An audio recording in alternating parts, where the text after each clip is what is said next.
ഇറാനും അമേരിക്കയും തമ്മിലുള്ള സംഘർഷം യുദ്ധസമാനമായ സാഹചര്യത്തിലേക്ക് നീങ്ങുമ്പോൾ അയൽ രാജ്യമായ പാകിസ്ഥാൻ കടുത്ത പ്രതിസന്ധിയിലാണ്. ഇറാൻ പടക്കപ്പലിന് നേരെ അമേരിക്ക നടത്തിയ ആക്രമണവും തുടർന്നുണ്ടായ ട്രംപിന്റെ അന്ത്യശാസനവും പാകിസ്ഥാനെ ഒരു പക്ഷം പിടിക്കാൻ നിർബന്ധിതരാക്കുകയാണ്. ചരിത്രപരമായി അമേരിക്കയുടെ സഖ്യകക്ഷിയാണെങ്കിലും അതിർത്തി പങ്കിടുന്ന ഇറാനുമായുള്ള ബന്ധം പാകിസ്ഥാന് തള്ളിക്കളയാനാകാത്തതാണ്. ഇതോടെ അമേരിക്കയുടെ സമ്മർദ്ദത്തിനും ഇറാനുമായുള്ള സൗഹൃദത്തിനും ഇടയിൽപ്പെട്ട് ഉഴലുകയാണ് പാകിസ്ഥാൻ ഭരണകൂടം. ഇറാനിലെ ഭരണമാറ്റത്തിന് ട്രംപ് പരസ്യമായി ആഹ്വാനം ചെയ്തതോടെ പാകിസ്ഥാന്റെ നിലപാട് അന്താരാഷ്ട്ര തലത്തിൽ ഏറെ നിർണായകമായി മാറിയിരിക്കുകയാണ്.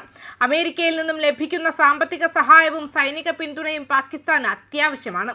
എന്നാൽ ഇറാനെ പിന്തുണയ്ക്കുന്നത് സ്വന്തം അതിർത്തിയിൽ അശാന്തി പടർത്തുമെന്ന ഭയം പാകിസ്ഥാനുണ്ട്. പ്രത്യേകിച്ച് ബലൂചിസ്ഥാൻ മേഖലയിലെ സുരക്ഷാ പ്രശ്നങ്ങൾ ഇറാനുമായുള്ള സഹകരണത്തെ ആശ്രയിച്ചാണ് ഇരിക്കുന്നത്.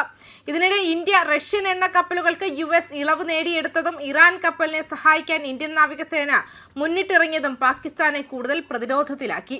മേഖലയിലെ ഇന്ത്യയുടെ നയതന്ത്ര സ്വാധീനം വർദ്ധിക്കുമ്പോൾ തങ്ങൾ ആരുടെ പക്ഷം നിൽക്കണമെന്നത് പാകിസ്ഥാൻ സൈന്യത്തിനും ഭരണകൂടത്തിനും തലവേദനയാവുകയാണ്. അറബ് രാജ്യങ്ങളുമായുള്ള ബന്ധവും പാകിസ്ഥാന്റെ തീരുമാനത്തെ ബാധിക്കും. സൗദി അറേബ്യ ഉൾപ്പെടെയുള്ള രാജ്യങ്ങൾ ഇറാനെതിരെ നിലപാട് സ്വീകരിക്കുമ്പോൾ സുന്നി ഭൂരിപക്ഷമുള്ള പാകിസ്ഥാൻ അമേരിക്കൻ പക്ഷത്തേക്ക് ചായേണ്ടി വരുമെന്നാണ് രാഷ്ട്രീയ നിരീക്ഷകർ വിലയിരുത്തുന്നത്. എന്നാൽ രാജ്യത്തിനകത്തെ ഷിയ വിഭാഗത്തിന്റെ പ്രതിഷേധം ഭയന്ന് പരസ്യമായൊരു നിലപാടെടുക്കാൻ പ്രധാനമന്ത്രി ഷഹബാസ് ഷെരീഫ് മടിക്കുന്നു. അമേരിക്ക ഫസ്റ്റ് നയവുമായി ട്രംപ് മുന്നോട്ട് പോകുമ്പോൾ പാകിസ്ഥാന് ഇനിയും നിഷ്പക്ഷത പാലിക്കാനാവില്ലെന്ന സൂചനയാണ് പുറത്തു വരുന്നത്. ഒരു വശത്ത് ചൈനയുടെ താൽപ്പര്യങ്ങളും മറുവശത്ത് അമേരിക്കയുടെ ഭീഷണിയും പാകിസ്ഥാനെ ഒരുപോലെ വലിഞ്ഞു മുറുക്കുകയാണ്. ലോകം മുഴുവൻ ഒരു മഹായുദ്ധത്തിന്റെ വക്കിൽ നിൽക്കുമ്പോൾ പാകിസ്ഥാന്റെ ഓരോ നീക്കവും മേഖലയിലെ സമാധാനത്തിന് നിർണായകമാകും. കൂടാതെ പാകിസ്ഥാൻ ഇറാൻ യുദ്ധത്തിൽ പങ്കെടുക്കാനുള്ള കാരണങ്ങളും ചിലർ വ്യക്തമാക്കുന്നുണ്ട്. 2025 സെപ്റ്റംബറിൽ പാകിസ്ഥാനും സൗദി അറേബ്യയും ഒരു തന്ത്രപരമായ പരസ്പര പ്രതിരോധ കരാർ ഔപചാരികമാക്കി. അതിൽ ഒരു കക്ഷിക്കെതിരായ ഏതൊരു ആക്രമണവും മറുകക്ഷിക്കെതിരായ ആക്രമണമായി കണക്കാക്കും. ഏകോപിത പ്രതിരോധ പ്രതികരണങ്ങൾക്കുള്ള ഒരു ചട്ടക്കൂട് ഈ ഉടമ്പടി സ്ഥാപിക്കുന്നു. എന്നിരുന്നാലും അത് പ്രവർത്തന സംവിധാനങ്ങളെക്കുറിച്ച് പരസ്യമായി വിശദീകരിക്കുന്നില്ല. ടെഹ്റാനുമായുള്ള സമീപകാല ആശയവിനിമയങ്ങളെക്കുറിച്ച് പാകിസ്ഥാൻ വിദേശകാര്യമന്ത്രി ഇഷാഖ് ദാർ ചൊവ്വാഴ്ച മാധ്യമപ്രവർത്തകരെ അഭിസംബോധന ചെയ്തപ്പോൾ ഈ കരാറിന്റെ പ്രസക്തി മൂർച്ചയുള്ളതായി ശ്രദ്ധയിൽപ്പെട്ടതായി ദി ഫിനാൻഷ്യൽ ടൈംസ് റിപ്പോർട്ട് ചെയ്തു.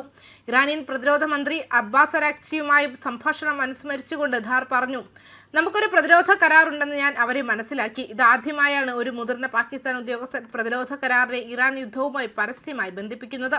നേരത്തെ പാർലമെന്ററി പരാമർശങ്ങളിൽ അദ്ദേഹം കരാറിനെ പരാമർശിച്ചിരുന്നു. നിലവിലെ സംഘർഷത്തിൽ SMDA പ്രസക്തമാകുമെന്നും ഇസ്ലാമാബാദിൽ നിന്നുള്ള ആദ്യകാല ഔപചാരിക സമ്മതമാണിത്. കരാറിന്റെ നിലനിൽപ്പ് താഴേക്കുള്ള സംഭവ വികാസങ്ങളെ സ്വാധീനിച്ചുവെന്ന് ധാർ സൂചിപ്പിച്ചു. അയൽ ഗൾഫ് രാജ്യങ്ങളെക്കാൾ സൗദിക്കെതിരായ മിസൈൽ അല്ലെങ്കിൽ ഡ്രോൺ ആക്രമണങ്ങൾ പരമാവധി കുറയ്ക്കാൻ ഇത് സഹായിച്ചതായും അദ്ദേഹം വ്യക്തമാക്കി. സൗദി പ്രദേശം തങ്ങൾക്കെതിരെ ആക്രമണങ്ങൾ നടത്തില്ലെന്ന് ഇറാൻ ഉറപ്പു തേടിയതായി ധാർ പറഞ്ഞു.